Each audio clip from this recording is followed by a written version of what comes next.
Oi gente, tudo bem? Meu nome é Ellen Novaes e hoje nossa lição de domingo, definindo os termos. Se você ainda não é inscrito no canal, aproveite e se inscreve aí para não perder os vídeos diários aqui da lição.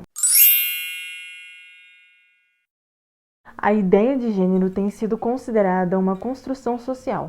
Isso significa que a sociedade teria liberdade para redefinir os papéis dos sexos. Como assim o gênero é uma construção social? Deixa eu te explicar um pouquinho melhor. Isso significa que a diferença de gênero, a diferença entre um homem e uma mulher, não é necessariamente definida biologicamente. Essas diferenças são definidas culturalmente. Por exemplo, o que é normal naquela cultura um homem fazer, o que é normal naquela cultura uma mulher fazer.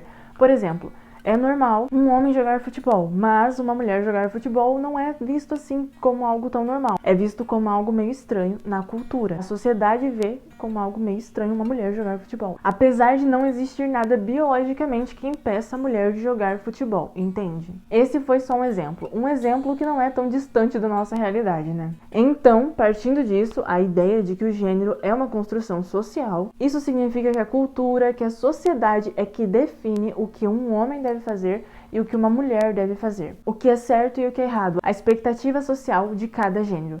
Mas, onde fica a Bíblia em tudo isso? Onde a Bíblia entra nisso tudo? Ou ela não fala nada sobre gênero? É claro que fala. Mas o mundo não se importa muito com isso. Mas nós, cristãos, nos importamos. Em nível biológico, a maioria das pessoas nasce homem ou mulher. Podemos nos referir a isso como sexo biológico. A designação binária do sexo biológico é coerente com o relato da criação em Gênesis 1:27. O que diz lá em Gênesis 1:27? Criou Deus, pois, o homem à sua imagem. A imagem de Deus o criou. Homem e mulher os criou. Deus criou o homem e a mulher. No entanto, uma vez que o pecado prejudicou a criação, pode haver distorções no projeto original de Deus. E algumas pessoas, cerca de 1% a 2% nos Estados Unidos, podem nascer como intersexuais em nível anatômico ou genético. Vou colocar para você aqui na tela o que significa ser intersexual, ok? Para não ficar dúvidas. A intersexualidade é um tema complexo, mas de qualquer maneira pressupõe um sexo masculino e feminino. Portanto, para os propósitos deste guia de estudo da Bíblia, ficaremos com os dois sexos biológicos. Então, na lição desta semana, a gente vai estudar especificamente sobre o homem e sobre a mulher, ok? A gente vai ficar nisso. Os papéis de gênero se referem à maneira pela qual uma sociedade define os comportamentos associados a cada sexo biológico. Assim, o homem como protetor seria um papel de gênero, ou uma mulher como nutridora da mesma forma. É assim que a sociedade enxerga, o homem e a mulher. O que é referido como identidade de gênero está relacionado com a maneira pela qual o indivíduo se vê, como alinhado com a definição da sociedade de seu papel de gênero. Como uma mulher se vê como uma mulher e como um homem se vê como um homem. Acho que deu pra entender, não sei, talvez tenha ficado um pouco confuso.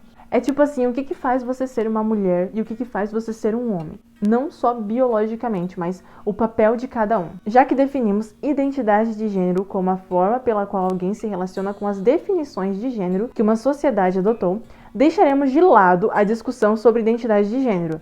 Em vez disso, devemos concentrar nossa atenção nos papéis e atributos de gênero que acompanham as designações sexuais biológicas binárias criadas por Deus. A gente vai deixar de lado a expectativa social, mas a gente vai prestar atenção na expectativa de Deus para o gênero feminino e o gênero masculino. O papel que Deus deu a cada gênero, porque são papéis diferentes, né, gente? São seres humanos diferentes, apesar de serem iguais em natureza. Então a gente vai estudar durante essa semana como que Deus enxerga o homem e como que Deus enxerga a mulher e o papel de cada um, os atributos de cada um e as designações sexuais biológicas binárias criadas por Deus.